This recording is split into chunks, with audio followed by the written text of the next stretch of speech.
Namaste and welcome friends to our Sunday edition of Gyan Ganga Words of Wisdom on our Virat Hindustan Sangam social media channels. As you know, we started this series in the month of April 2020 and we earlier on for a few months we had a daily show during the lockdown and now we have a weekly show on Sunday and we have on Saturdays our legal words of wisdom, Gyan Ganga, which we beam every Saturday at 8 p.m. Very shortly from March, we are going to start our Arth Gyan Ganga, economic words of wisdom, probably in the first week of March with Dr. Swamy and our other colleagues, Arvind Chaturvedi and Professor Vaidyanathan. So we today will be discussing a very important development that is regarding an update on the COVID-19 vaccine, and we will be also discussing the US political scenario and its impact on India. For discussing these two topics, we have with us Dr. Subramanian Swamy. We have with us Sree Iyer from the West Coast. He's been associated with P Gurus. He's an author, inventor, and he writes regular columns, virtually daily columns, and has published numerous books. And every day his website is being watched closely for people of Indian origin and people from India. We have with us Professor M.D. Nalapat, who is associated with the Sunday Guardian group of newspapers, and he is also associated with the NewsX television channel, and he's a columnist and also a professor, and he is with us. And we also have Ramesh Swamy, who is one of our co-hosts, but who is based in the US, and he will also give us his inputs on the political scenario in the US. I have with me my colleague, Professor Arvind Chaturvedi from Delhi, and I thank our technical team led by Ashish Shetty, Tejas Navalgul from Pune, Ishwar Iyer from Navi Mumbai, Vishal Mehta from Mumbai, Swaminathan from Chennai, and Rakesh Gadgi from Karnataka for their support for the putting up this show together. So with this opening remarks and welcoming all our viewers from across the globe, we are watched in more than 130 countries around the globe. It is over to Dr. Subramanian Swamy, our president, patron of Virat Hindustan Sangam, for his opening remarks. And then we will be having the discussion first on the COVID-19 vaccine. Over to Dr. Swamy. Well, these two topics are extremely important, and both are of immediate concern for Indians. And so this talented panel is going to be, for us, very fortunate. We'll have a wide-spreading discussion. Much of the discussion will be on the United States because that's contemporary, and this vaccine issue is going to continue for some time. So let me first briefly say something about that, and then ask any of our panelists if they want to say anything on the vaccine question. And then bulk of our time we will devote to the developments in the United States and its implications for India. As far as the vaccine is concerned, originally there was an announcement that only the Oxford AZ vaccine would be manufactured in India. Now, let me say that this vaccine is not a discovery of Indians. It's not something our Indian scientists have done in India. It's in United States. There are both American partners and other partners. Plus, of course, the whole experiment was conducted in Oxford University. That's why it's called Oxford AZ. Now, this vaccine has not yet got certification from the United States Food and Drug Administration. It has not got from the European Union. And till India announced that they are going to use that vaccine to mass produce through a Pune-based company headed by Mr. Poonawalla, Even the British didn't give a certification. British certification came 2 days after the announcement in India. Now, the case of some of us raised our voice as to why a purely indigenous vaccine being produced by capable of being produced by the Bharat Biotech, a 100% Swadeshi country company, which has been producing a number of vaccines in the past. India is perhaps one of the largest producers of the vaccines on smallpox and so many other diseases. And with that experience, these two husband-wife team who were for a PhD from Wisconsin came back to India and decided to set up a Swadeshi unit. Why it was not given, and after this got tremendous traction in social media, the government suddenly, hastily, in the evening, announced that this also would be one of the vaccines which will be closely watched because it had not completed what they call as phase 3 trials. Actually, they are in the middle of a phase 3 trial, but as the briefing given to me in the Standing Committee of Parliament for the Health Ministry, the Health Ministry officials, they pointed out that they have their own separate section in the ministry dealing with these questions of certification and so on. And they have determined that the Bharat Biotech company had actually done much more than phase 3 already. And the phase 3 was just a formality in which they have taken a huge sample of some 30,000 people. So they are already, I think, crossed to 22,000 in trials. And so there was a lot of propaganda against it. These international forces are very, very active. Bill Gates is one of the partners, or rather collaborators in or providing funds to the Pune Serum Lab, International Limited. And so that controversy is now settled, and vaccines are coming out, and it's being administered, maybe not in the pace that we thought. We thought 1 million per day, but it's actually 200,000 because there's still logistic problem, but I'm sure it'll pick up. So now we are reaching a second stage. Are we going to give it first as a first priority to Indians, and whatever surplus is left, that will be exported? And that's created some problems because we have on the side, I don't know who's behind it.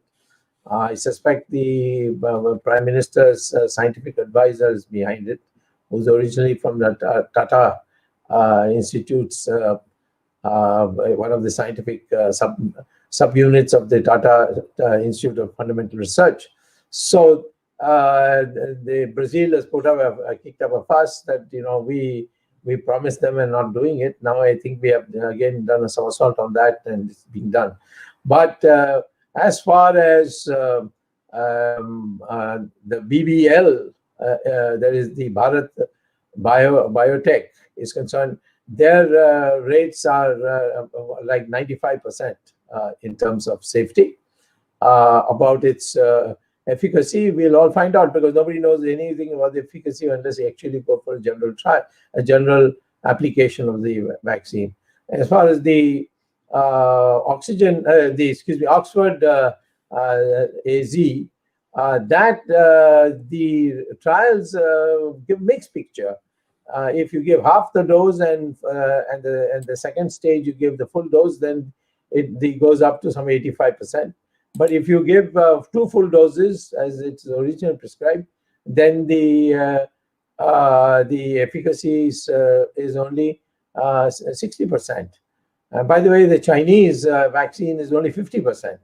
So we are much, much better off with the locally produced vaccine because of for past experience anyway.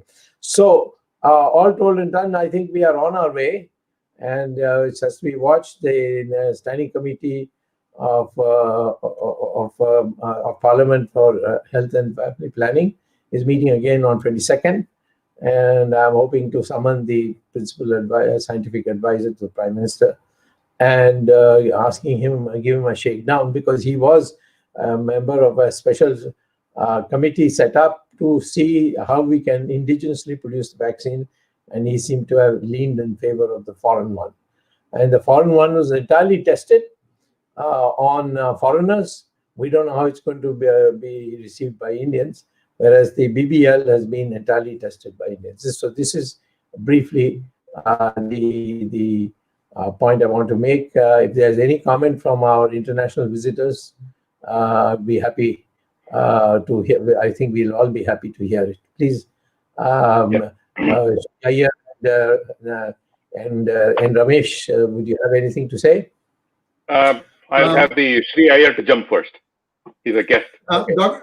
Dr. Swamy, BBL's vaccine, I think, makes a lot of sense, because we must remember that in India, bacteria thrives more than virus. And this COVID is a virus. So any vaccine developed for virus-prone countries such as the West will not be as efficacious as one that is done for Indian conditions, where the bacteria is what you have to be more worried of. A cholera outbreak is much more worrisome in India than a virus outbreak. And you are seeing that in terms of how much of effect COVID has had in places like Dharavi, where it is packed like sardines. You still didn't have things going out of control. So I think that India probably should be, taking BBL's thing much more seriously. And also based on this, they can also say that, okay, for Africa, which is also probably bacteria prone, send the BBL vaccines. You see what I'm trying to say here, that we have to understand that there are two types of, things that human beings get affected by. Yeah, sure. Okay.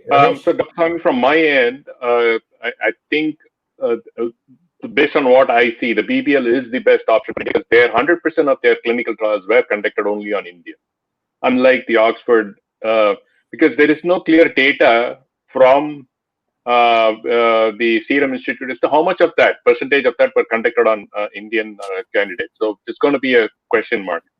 Plus, a lot of, from what I heard, is also a lot of RSS and RSS volunteers, even so a lot of them from VHS, have been a part of the clinical early trials for the BBL vaccine, and the typical side effect they had was just a pain in the place where they were shot and a little bit of fever, but other than that, they seem to be fine. So I think for Indian countries, I agree with Sree, we should actually go with the BBL vaccine.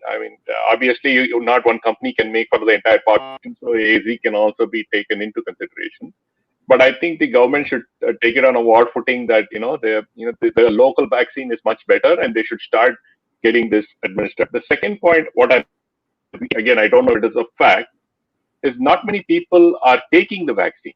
That even in the US, that's the situation, because they're all afraid, because it's a vaccine that typically takes 10 years. You're putting it in 10 months and say, expect me to take the vaccine. They're all afraid of that. So that is still a challenge. So I don't know how that mindset, because you can't force people to take a vaccine. At the same point in time, it's a pandemic. So, you have to educate the people and tell them that it's important, not just because it is thing, but that comes from the leadership. Like in the US, the president, the vice president, the president-elect, vice president, everybody took that shot day one on live television. I don't see that in India, because that is a very bad precedent, because I think the Prime Minister and the cabinet should do this, show confidence to the people, saying that, we have to do it this way, so that people are there. If the entire leadership in India is not taking the vaccine, why would a common man take it? So that is very important, because it's optics. It is important that the leadership shows up. Not even one person shows up and saying, not even at a state level, not even CNS, not even an MLA is going on television and saying, you know what, I'm going to take. But for Mahesh Sharma, I think Dr. Course, so he's got a head on his shoulders, so I think he's sensible enough to know what it is. He's just now, but he's a member of our committee, and he's a very good. So he knows what it is. Doctor who runs an hospital. Perfect. So he knows the pros and cons, and if he's shown the confidence, that confidence should permeate with all the leaders, and that's how we have the public going. Because nobody's going to take it because my daughter took it. She's in the medical profession, so she took it. Her only was overnight was the pain in the area that she took the shot in. After that, she's fine. So she took the Pfizer vaccine, vaccine. So I think people need to have the confidence that need to go on. Any vaccine, anything, everybody, someone or the other is going to have a reaction. I mean, I don't think that should be the reason as to why, people should not be, vaccinated or not. It's a very wrong precedent to set. That's my comment that I have. Thanks very much. Monu Nalapat, you want to make a comment? I know you're not too much interested in the topic. Well, before we go ahead, Dr. Swamy, MD, can you hear us? MD, can you hear us? I think he has a connection problem. Can you hear us? Hello, yes, can I you can hear you now. Thank you. Okay. So you want to say anything about the vaccine? Or before you go on to your topic? Fine. I can hear you now. Yeah. Okay. Want to say something about the vaccine before we go on to your topic? Connection. I know. Can you? But can I suggest something, MD? MD, can you stop? Just audio is fine because it will be better. You can just mute your video. Stop cam. So if the video doesn't come in, your audio will be clear. Something is very wrong with my connection. Yeah, now you're okay. Okay, so we'll come back to you later. Okay, Dr. Swamy. We will proceed. No. Okay, fine. Okay, Arvind, do you want to say anything? Yeah, I just want to comment on what Ramesh Swamy and Sree said about the BPL and what you had said in your initial remarks. Even in the program last week when we had Dr. Varun Sundaram from US, who's a doctor, and he's commented, relatively speaking, BBL is better, but these are subjective opinions. We had a team of doctors from Ram Manohar Lohia Hospital on day one on vaccination, that is yesterday. They commented that BBL is not safe. And of course, they have been criticized all over because they have commented on this after the inoculation. That was not on behalf of the hospital. They were, but individual doctors. There's some association of which the vice chairman of the hospital, and I've summoned him. I've asked him to be summoned for the standing committee to see. But I think they are backing off from what I heard today. The second is that people have some kind of apprehension. On day one, whatever number was supposed to be there, only 50% turned up in Delhi for volunteering to get vaccinated. Their names were there, list was prepared. They were informed, but they didn't come. Not in the rest of the country. They are almost 100% turned up. Okay. It's only in Delhi you are having this problem. Yeah. Anyway, it's a point well taken. We are still watching it very carefully. We have not come to any conclusive thing when these points is made. Shall we move on to the American picture? The main topic, yes, Dr. Swamy. So you can start with your initial comments, and then Sree Iyer will chime in, and then we can go from there. Well, I'm an Indian. I have no business in what's happening inside the United States, but I'm only concerned with one thing.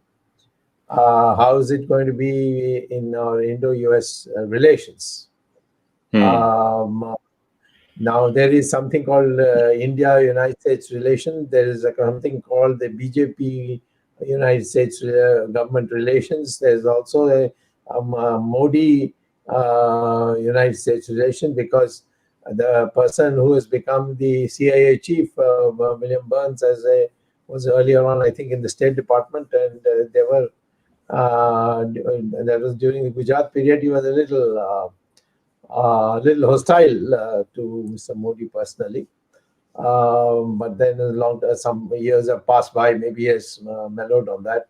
We don't know. But the question would be whether Trump was directly and totally hostile to China.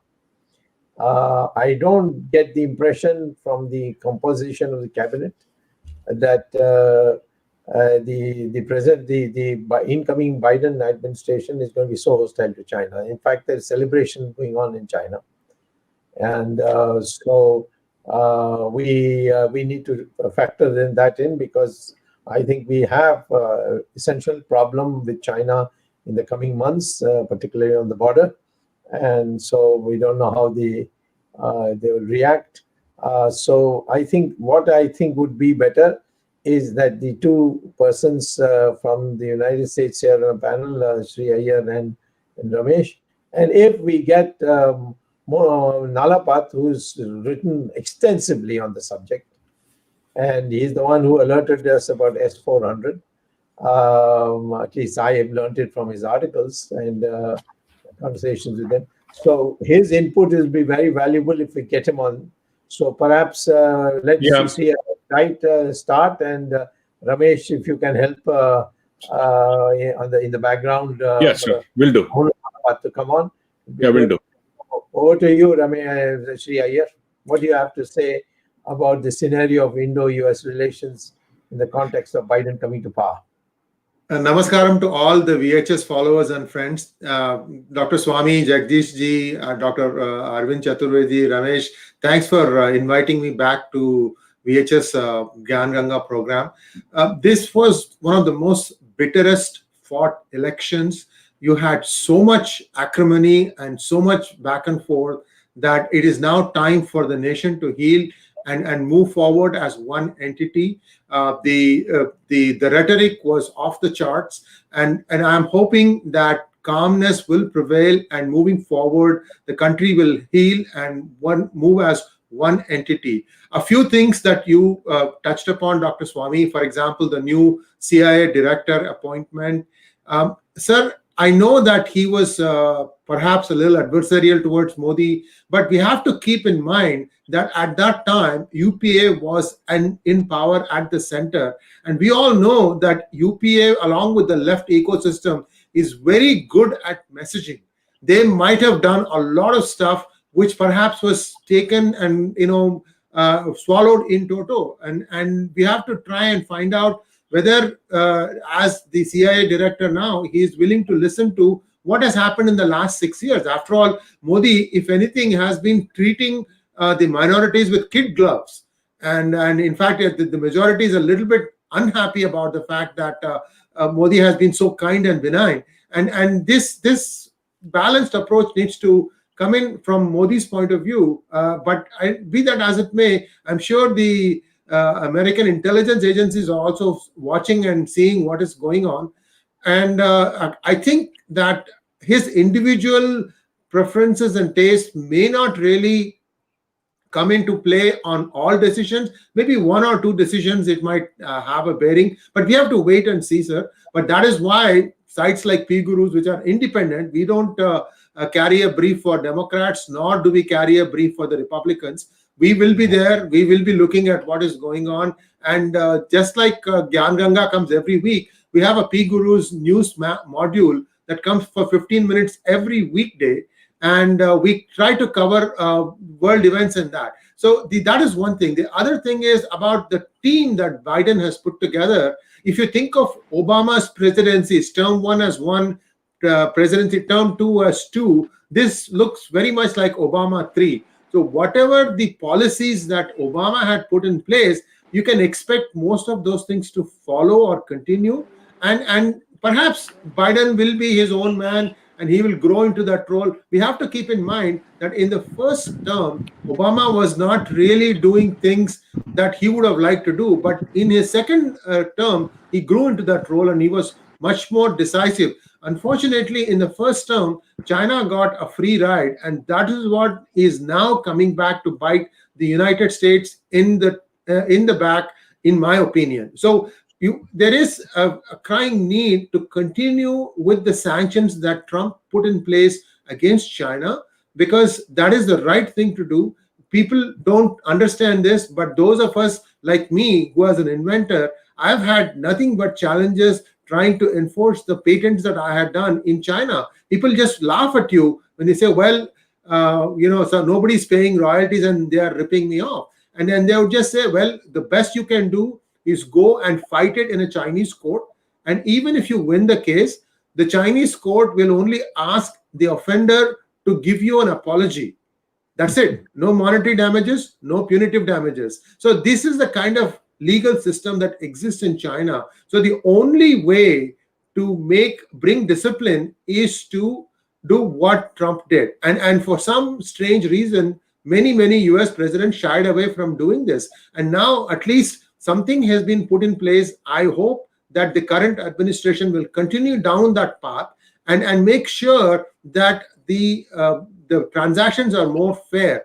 And we have to wait and see how that goes. It also helps that Kamala Devi Harris, the vice president-elect, has her moorings in India. And I'm hoping that election rhetoric apart, she will be more aware of what happens in India and be more of a balancing act in whatever decisions the Democrats may take. Clearly, they have been listening to the opposite side, which I say is many of the rogue Islamic nexus that has formed in the recent few months. And they certainly have a lot of clout, but that should not make the country's policy go in that direction. There is a Democratic Party policy, there is a country policy, and usually the country policy is something that suits best United States interests. And so that should be the magnetic, that should be the compass that United States should be using. And I'm reasonably sure that that is what is going to happen.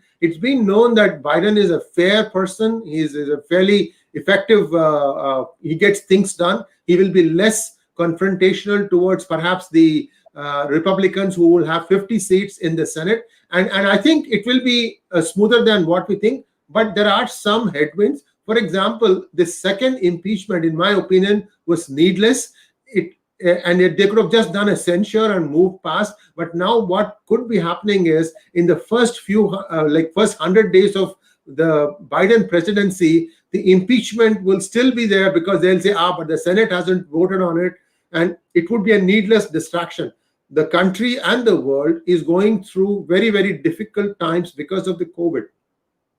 That should be the focus and jobs, the stimulus. Biden wants to have another stimulus of 1.9 trillion on top of the 900 billion that Trump signed off on, and that is only one party. By the time he is done, he's going to add 4 trillion more. So the numbers that are being talked about, it's going to leave a lot of money sloshing in the system, and that's not a good thing either. So we have to wait and see how that plays out. But I'm hopeful that having won the election, Biden and Kamala Devi Harris will rule for the country, for everyone. Thank you. Ramesh, you want to add? Yes, sir. I'll add. I think we have MD. MD, are you in? Can you hear us? Yes, I can hear you. Okay, perfect. So, would you like to go before you ask him? Yes. I can hear you. Yeah. Okay. MD, you can. You are audible to everybody. On Indo-US relations. MD, your take on the topic, what's happening in the U.S. political scenario and the impact. So your comments, please. For India. For India, impact on India.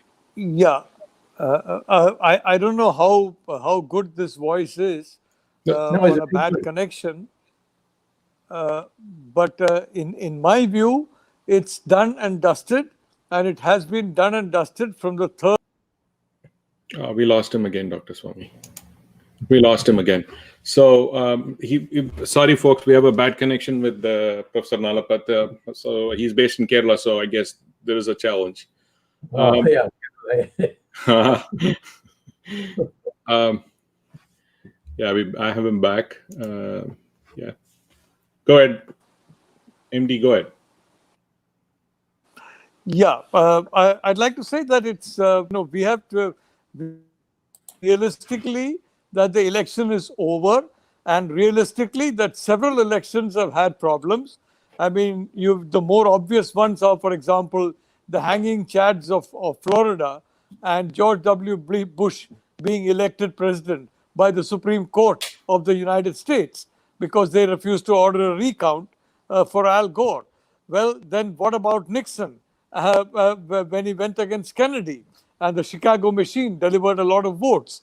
So, I'd simply like to say that this kind of thing has been happening in elections and in the. Yeah, we lost him again. Dr. Swamy, I think we'll be going in and out with him, so we'll just wait for him. As soon as he joins back, I will bring him on. But I just want to agree with what Sree said. We just need to move on. I mean, this is over. We just need to focus on what this administration is going to do, because the headwinds are there for specifically from an Indian standpoint. There are, I mean, because it's basically an Obama / Clinton 2.0. I don't think that is a good sign for India, because when I just brought you back in, I'm just finishing up my comment, and then you can jump in. I'm just saying that the new administration, we need to just look on, because there are some headwinds because of the people that he has in his cabinet. And because it looks like it's an Obama 3.0, so we just have to be careful when we. There are going to be headwinds for India, and they're not, they're very favorable to Modi and BJP. So you can continue, MD. Look, I'd like to say that a good pilot can navigate any headwind or bad weather or whatever, and the reality is that the alignment of India and the US is almost in a perfect symmetry now, where it comes to global geopolitics. The point is that a good pilot goes in for the correct direction, and let's say you're flying from Bangalore to Los Angeles. You set course for Los Angeles, and you land, and then you go in the direction of Los Angeles. If you go in the direction of Santiago or Rio de Janeiro, you may have a problem. So I can tell you that the alignments are perfect on both sides. As far as the US side is concerned, I am convinced, based on my assessment of some of the individuals who have been selected by the Biden-Harris administration, that they are very realistic about Cold War 2.0. And if you're realistic about Cold War 2.0, India is an indispensable partner for the US, is indispensable for Russia to ensure that India and the US not be partners. They'll work in the US for that. They'll work in India for that. And I can tell you, so far social media is concerned, I've said in Sunday Guardian today, from Obama's period onwards, the most vituperative kind of nonsense was spread about the 44th president of the United States. Absolutely vituperative, abusive nonsense.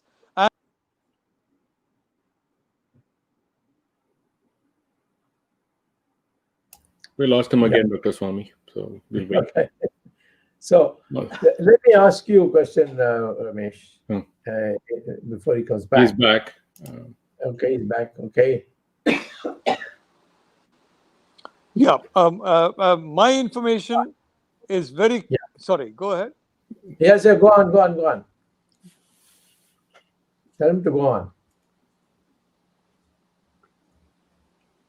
MD, you can continue.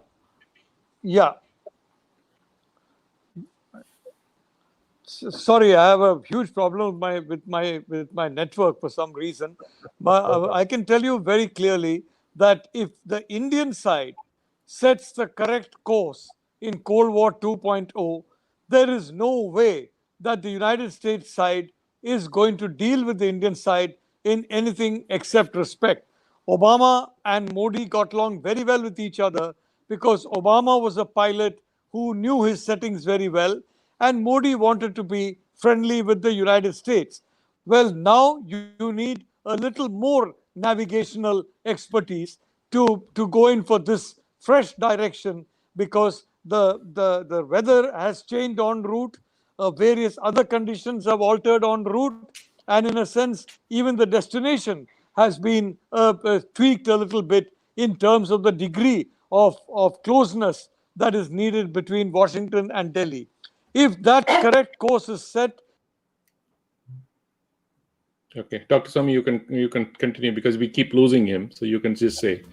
You can also ask him when he comes back, because I don't think he's hearing me. The question is on S-400. Okay.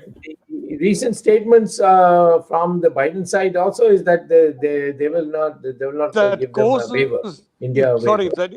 if that correct course is not sent, I can tell you, no matter who is the president, there will be problems. The question is, India needs to set the correct course in Cold War 2.0.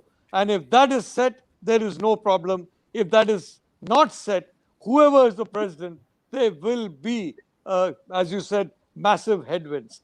That's my take, if you don't mind. Okay. So. You can, Dr. Swamy, you can try. Let's see if we can hear you. Can you hear me, Professor Nalapat? No, he can't. So you put it to him. I think there is a delay before he starts hearing it. Well, can you hear me? I'm sorry, I'm not able to get what Dr. Swamy is saying. Okay. MD, yeah, we keep losing him, Dr. Swamy. I think we'll just leave it at that. Yeah, so we lost him again. So we will just leave it at this because we can't keep trying this because we are. He can't help it. Kerala is so bad. Okay. So go ahead, Dr. Swamy. You can ask Sree on that. So go ahead.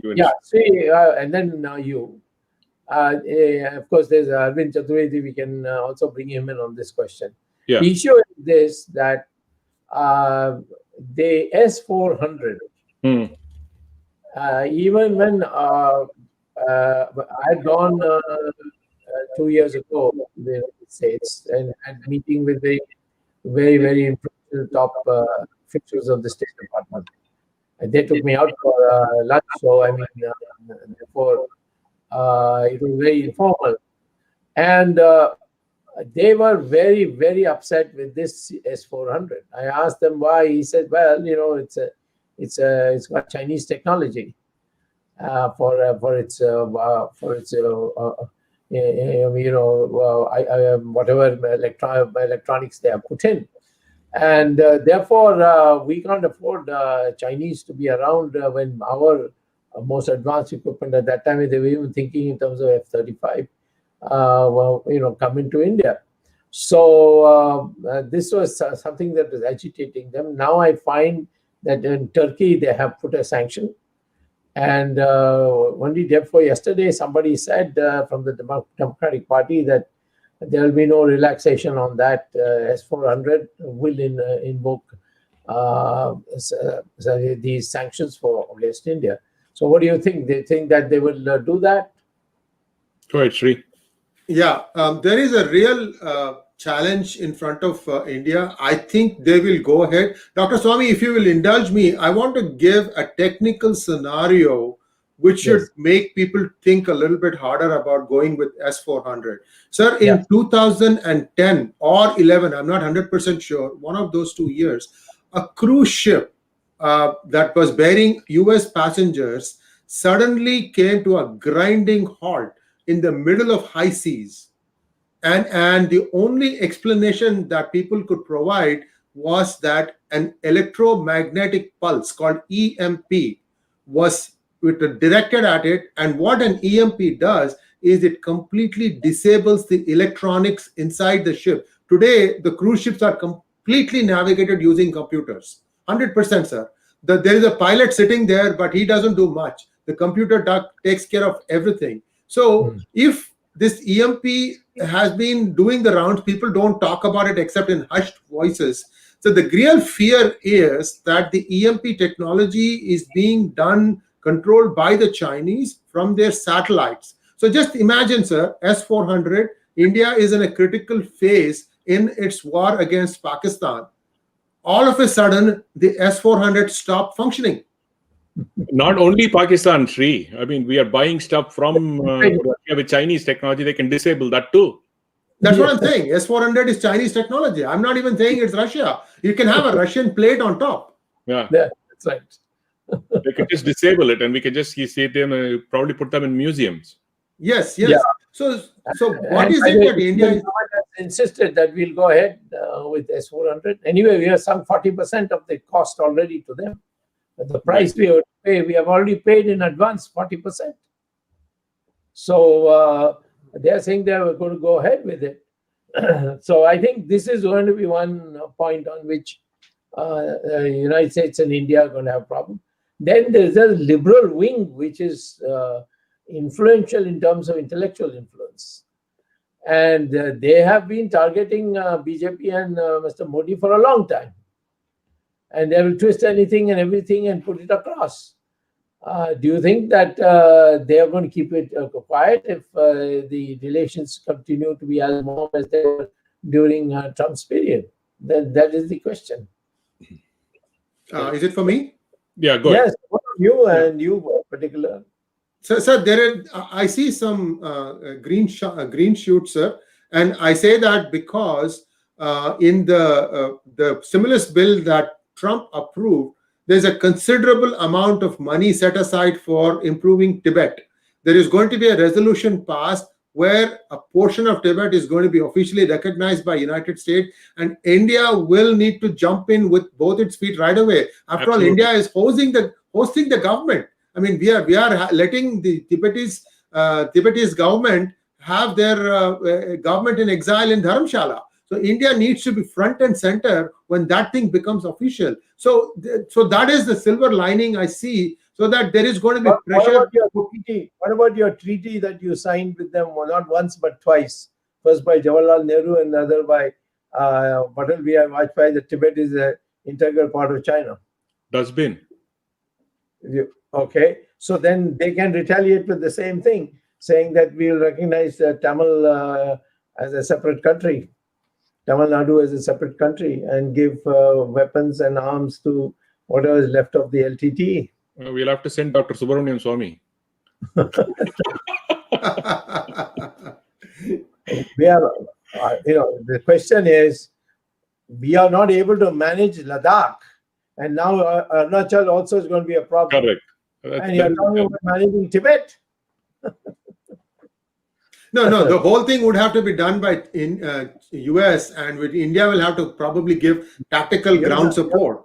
Yeah, but see, Sree, if you're not going to send troops to that part of Tibet that you got in mind, it will be they will expect us to do it. By the way, in 1959 they had made the same proposal, and we said who? Then they said these Kampas. There's a tribe called Kampas, very fierce fighters. They were sent to Denver, Colorado. They were sent to Colorado, where the terrain looks like Tibet. They were trained there and sent back to and parachuted into Tibet. And India couldn't provide them backup support, and they were all killed. Yeah. So, Dr. Swamy, one comment so from I'm saying that this is a friction point. Correct. 400. Mm-hmm. And you are saying that no, the Americans are now the Biden administration, is it going to be so hostile like to China as Trump was? I don't think so. So then I've already got the indications, because the Chinese are celebrating the arrival of Biden. So the Biden is a. I mean, sorry for interrupting you, Ramesh. One more point, and take over, and then of course Arvind is also there. The issue is this: that it's not. It's going to be fundamental, according to me. I mean, as an Indian, as I see that the relations between India and the United States is going to be different, and it's going to be much more nuanced. It won't be so forthcoming. Mm-hmm. And there will be demands that on SCAA we must make modifications. On Article 370 we must do something.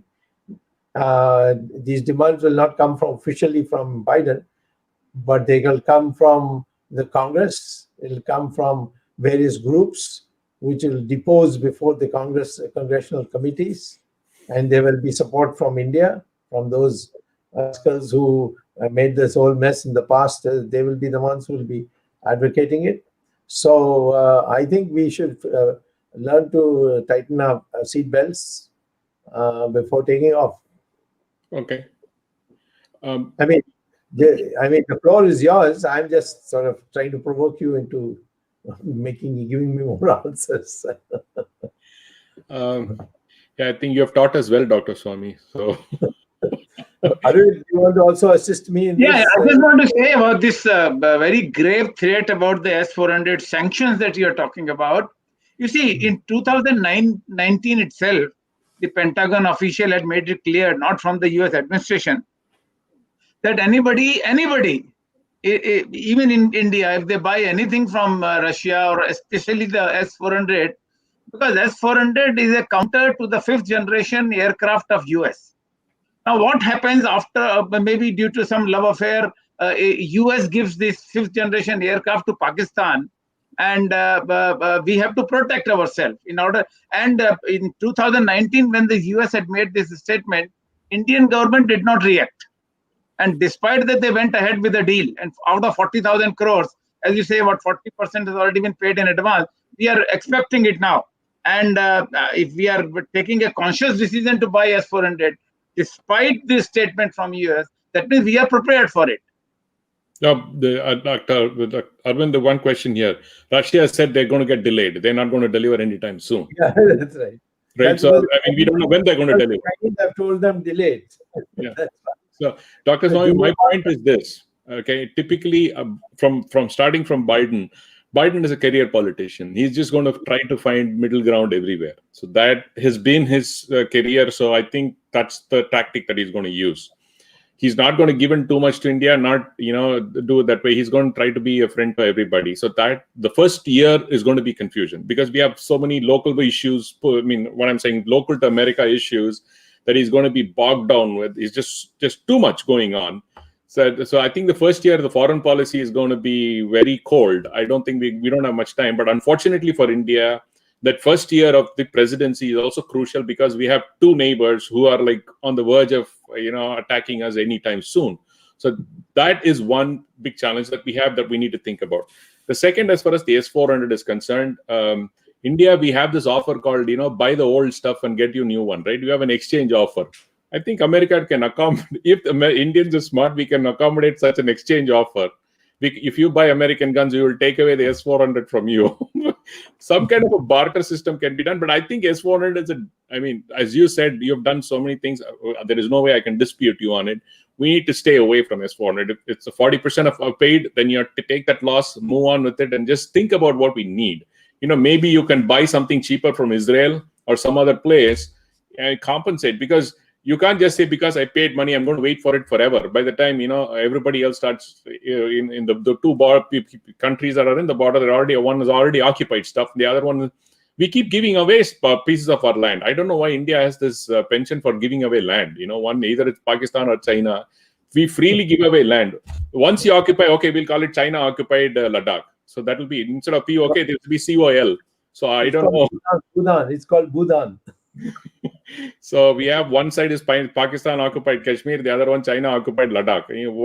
Where are we going to go with this? We can't just keep waiting. Things will happen down the line, because that mindset should change. India should stand up. I think there is enough people. Mindset globally, people see India as a good force. It's just that we're not showing that we have the might to do it. The armed forces are, based on what MDA said, what you have said, Dr. Swamy, the Indian armed forces are ready to do any challenge. Sadly, the leadership should don't see it happening. And that is the issue, and we need to equip them. That is the crucial part, because the armed forces, they've done yeoman service for 70 years from the blunder because of Nehru. They have given up lives like crazy for defending the nation. So that's what, from an S-400 perspective, we need to seriously look at an alternative, cut the losses and move on. That's what I would do. It'd be easier. What about Sree Iyer, rebuttal? There is something that I think is not being mentioned here. My gut feeling tells me that since India sources its ammunition and guns and armory, all this stuff from various countries, whether India is in a position to turn away its back from Russia for S-400. What if Russia comes back and says, okay, we will not give you all these other things that you are using, spares for MiG-21, for example, and so on and so forth. So I think this is a little bit more complicated. Sir, I wanted to answer to you about China's threat of recognizing Tamil Nadu as a separate country. For you can say that for anything. I mean, anybody can say anything. The key point here is, if there is a fist fight between two people, when the police go after half an hour to start looking at what happened, they always go for the first person who threw the punch. He's the one who's going to be tried. So in this case, it's my opinion that it's China which has turned away, which has broken a lot of agreements that it had with India. And since India, there are lots of stuff, sir. China feels free to weigh in on so many things that it is not supposed to. But India will always keep quiet. It will not come. When two people fight, the policeman comes as to who threw the first fist. Yes. I want to know who's the policeman who's going to come and see who between India and China is through the first fist. Oh, I'm just using a metaphorical thing here, but we have to look at the track record of these two countries and see how many times. I have no doubt at all that even if China did it, the Tamilians are going to oblige. But there is a section which played havoc both in India and in Sri Lanka, and they are still resident in London, in Canada, and so many other places. And there are all kinds of Purkis in Tamil Nadu also. So therefore, they can create trouble. That's what I'm saying. They can create trouble in Nagaland. So you are giving the solution also. You look at the common factor between London, Sri Lanka, and China. Who's the common element in all these things? It's India. India has to figure out how to make sure that three things: its defense, its external affairs, and its economics, they're all in sync and they are moving in the same direction. I am saying concentrate on recovering your territory from China. Stop thinking in terms of things you have given away. That is Tibet, Taiwan, Hong Kong. I mean, I see this debate going on. We must do this on Tibet. We must do that on Tibet. You have formally have a treaty with Tibet, with China, that Tibet is part of China. Not once but twice. Mr. Vajpayee signed an extra treaty that if China wanted to partition Tibet, they are entitled to do so. And the Chinese therefore cut up Tibet into 4 parts. 3 parts they merged with the neighboring states of Tibet.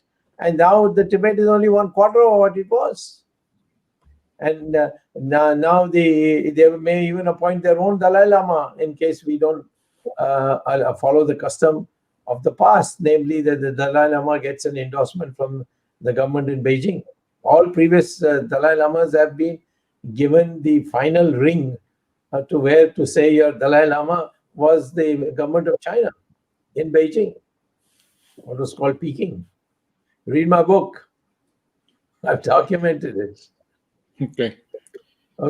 So, this is a romantic idea. Well, we'll do this.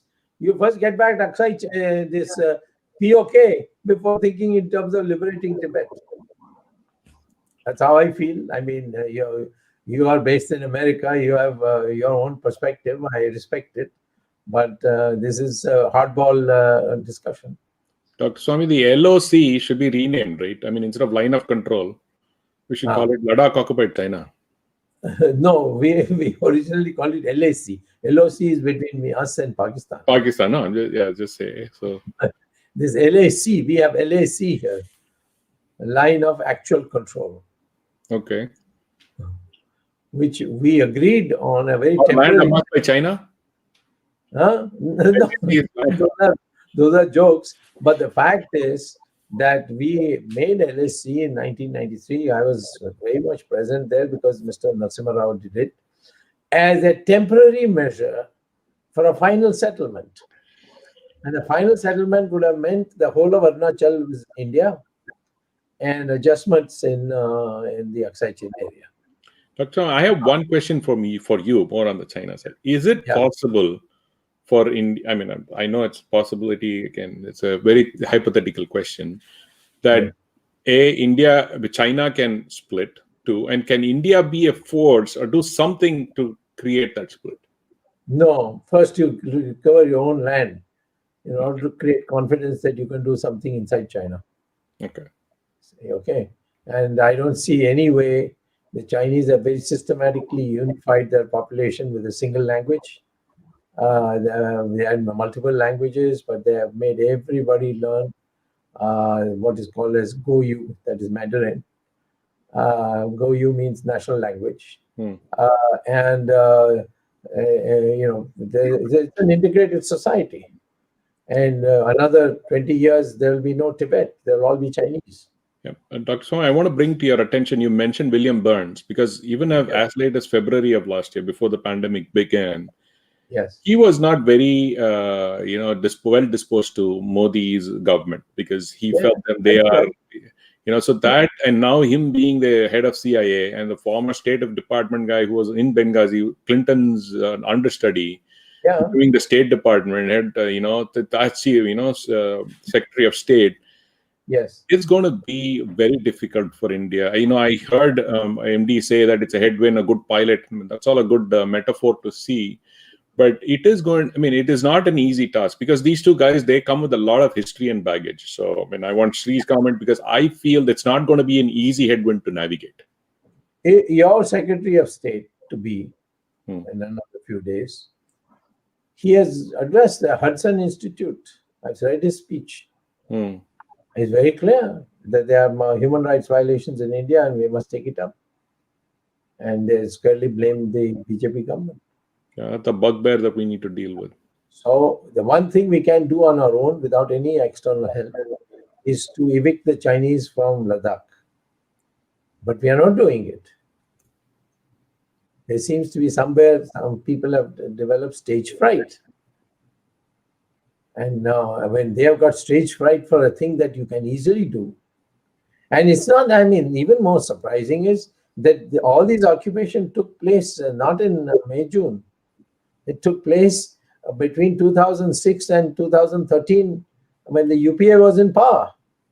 But it also means that you knew all along that they are in occupation. And did your 18 times meeting with Xi Jinping, did you raise it at all? It never made the media. So, we have a lot of questions to answer, but I would say that based on my knowledge of whatever knowledge I have of the Indian military capacity, if you tell them, evict the Chinese, we'll be able to do it.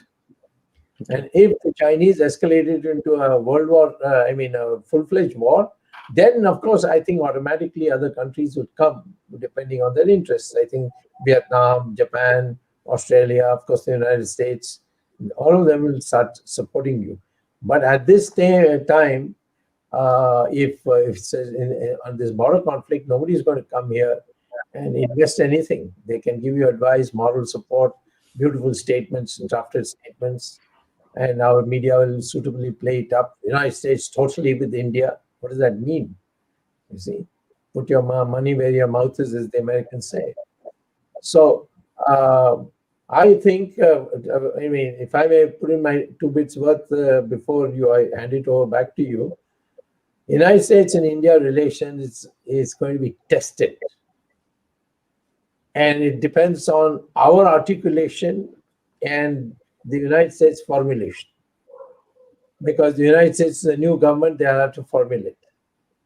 Because we are woozy, we have not clarified, we have to articulate. You are with the Russians, be with the Russians. The Russians are with the Chinese. They are junior partners with the Chinese. I've documented that in my book, if you get a chance to see, where the former Foreign Secretary of India, who are all very cautious people when they write, but this Mr. Gokhale, he wrote an article in the Hindu in which he said that it's quite clear that Russia has become China's junior partner because of the money factor. Russia is bankrupt. The Chinese have accumulated such a huge foreign reserves, they can afford to give a few $1 million at any moment notice. So that's the thing. And then also see your backyard. See that China, Sri Lanka is not humiliated by your bureaucrats. So too with Maldives, you lost Nepal, you get it back, try and win them back. You have lost de facto, you lost Bhutan, get them back.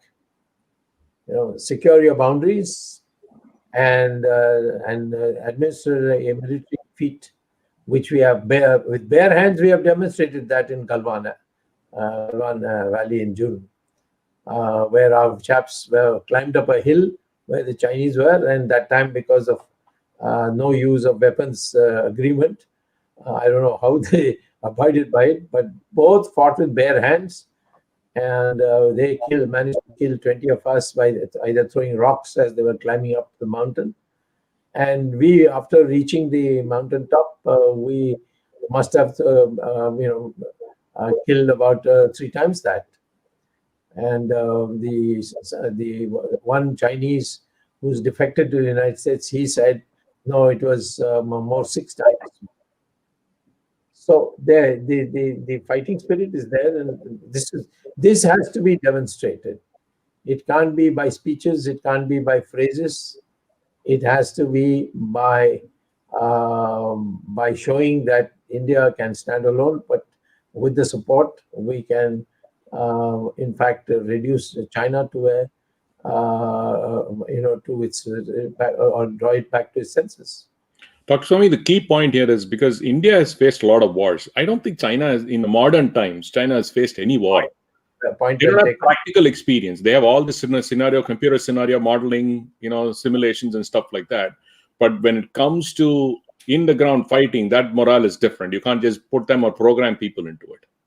More than that, they all have to come from northern provinces of China and come through this long journey and through the desert. It's morale ours is far superior than theirs because we are defending our territory. They are coming here to claim more territory. No question. Yes, we have more experience in we're using the military in civil matters and in fighting the effects of floods and so many things. The military is being kept active. And whereas the Chinese haven't had an opportunity for a long time. The last time they sent their troops out, it was to Vietnam and got a beating. Sree, so all these are to our advantages. So, but the risk-taking is leadership. Sree, you want to say a few words? Yes, Dr. Swamy, if you think of 10 things that are affecting relations between India and United States, in my opinion, I think 8 of those are from India's side. For example, you said that the new CIA appointee has made some statements, the Hudson speech, and so on and so forth. Why is India not improving its communication, sir?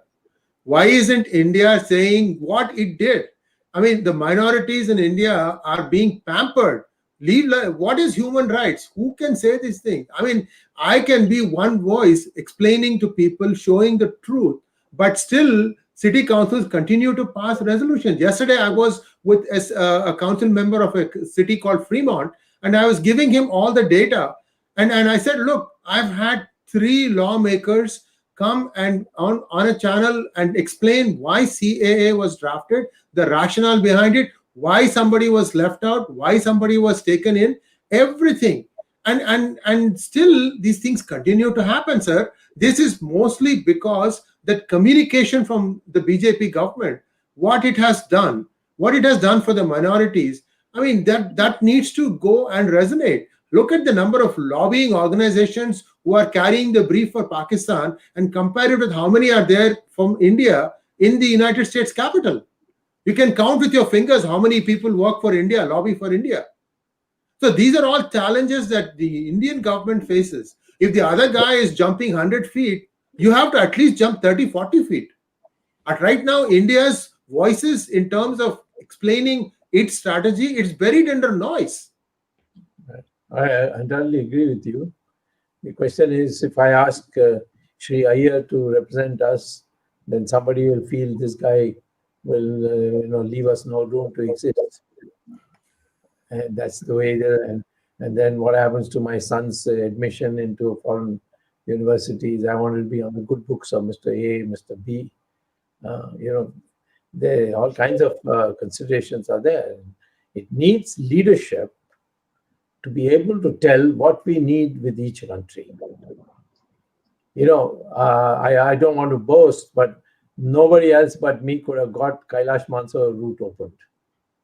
And that's what everybody told me at that time. Don't do it.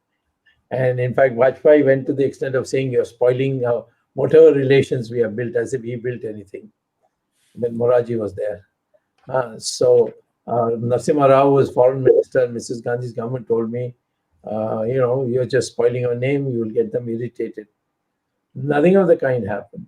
So it's a question of knowing. The Chinese only value one thing. Can I trust this man? And the only way they measure trust is when they were in difficulties with other countries, did you stand with them? And that we proved in that Usuri River. I persuaded Moraji, and they knew that it is I who persuaded him. That stay neutral. Don't allow the Russians to invoke the Indo-Soviet treaty. Say that it is dead as far as we are concerned. It's Indira Gandhi's treaty, it's not our treaty, which is what Moraji said. And that changed everything. And then I advised Mr. Rajiv Gandhi, who at one stage wanted me to accompany him, but then his Congress party people told him, he'll go there and he'll overshadow you, don't take him, the usual fears. But I said, you are going, in 1988 he went, I said, you tell them, you say this is yours, we say this is ours, let us say it is disputed and we'll talk it out. And we'll take time about it, but we'll develop everywhere else. And that's what really worked.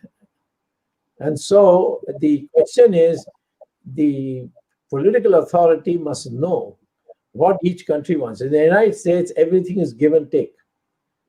All this nice talk, we are for you, our heart bleeds for you, and we love your democracy, all that is a waste of time with the Americans. You say that I want this and I'm ready to do this, or you tell me what you want. The Americans said, give us 20,000 troops to Afghanistan so we can quit. We didn't agree. And now they have allowed Pakistan and Taliban to take over Afghanistan because they want to get out. Arvind, do you want to say anything? Yeah, now it's time to wind up. Thank you very much, Dr. Swamy. We are over more than an hour today. And unfortunately, Monu Nalapat could not join. Sorry, our viewers. And he also could have given his perspective. And thanks, Sree Iyer. Thanks, Ramesh Swamy. Thanks, Dr. Swamy, for giving the things to our viewers in the right perspective. We have challenges, no doubt. And perhaps the leadership challenge that we are facing, maybe Narendra Modi did not have time. He was devoting more to COVID. And now since COVID has been controlled, and now since the vaccine has also come, perhaps he can pay attention to the challenges on our borders and the US. And as Ramesh said, that it is going to be like Obama 3.0. And if it is so, Obama's period was not challenging to India. Of course, bits and pieces here and there in global policy, this is always there. But we are facing challenges more from our neighbors, China and Pakistan. And we hope that the new US president would not support Pakistan against India and support China against India. In fact, that is what is to be managed and controlled. And as far as COVID is concerned, one very important issue, today we have heard in the evening that some Trinamool Congress MLAs forced the hospital staff to get vaccinated. I mean, they went to the hospital and they forced the staff that, they were not in the priority list as far as the order was concerned, but it has happened. And also we saw in the evening about the Washington that the White House is being protected and it's almost like a curfew-like situation. So we can say that Indian democracy is more mature Indian common man is more mature as far as democracy is concerned. They are afraid. They have apprehension that something may happen in the state capitals also when the inauguration takes place. So barbed wire fences and all that on White House. I mean, those things say a lot about the immaturity of democracy in US, which is the oldest democracy. Thank you very much. I just had two comments. Ramesh, you want to add something? I just had two comments, very quick comments. Like what Sree said, they're throwing a big rug over this fraud, but they're also throwing a rug over what happened to Hunter Biden. Okay, so let's leave it at that, because we don't know what happened to it. That's it. That's buried and gone. So it's a huge thing, but that was buried and gone. The second point, Arvind, is just when the biggest challenge, I'm not talking about economy and challenge, is this mindset, because the left liberal media in the US is just going to hammer and tong on human rights. Even though it is not an issue, but it is going to have a huge bearing on how we counter that challenge. We need to have the correct mindset to counter it. And as Sree said, communication is very important. Okay. Second, as Dr. Swamy said, you stand up for what you are and show what you are. And how do you prove that? You just show that you have the might to take away your people who occupied your land. So that mindset is very key in the challenge. When I talked about challenge, that's all. The economic, I'm not worried about it. Cooperation, all that, everybody will, like howdy modi, there'll be Biden side and something will be there. Something, some jumla or something can be done. But mindset-wise, India needs to they need to start thinking like a global country, not saying every time saying, okay, what is US going to say next? They say, ha, saab. We can't do that. That's what I wanted to conclude. Well, yes, Arvind, your conclusion. Yeah, thank you very much. Thank you very much, Ramesh, for these comments. And we inform our viewers that again, in March, as Jagdish Shetty has said in the beginning, we are starting the new series, Arth Gyan Ganga, Economic Words of Wisdom, after completion of that Nyaya Gyan Ganga, Legal Words of Wisdom, in the first week of March. And we'll also have our guest, Sree Iyer, again and again on different issues. Next Saturday, we'll be meeting. And again, followed by the regular series on Sunday next. Thank you very much. Namaskar. Jai Hind. Jai Hind.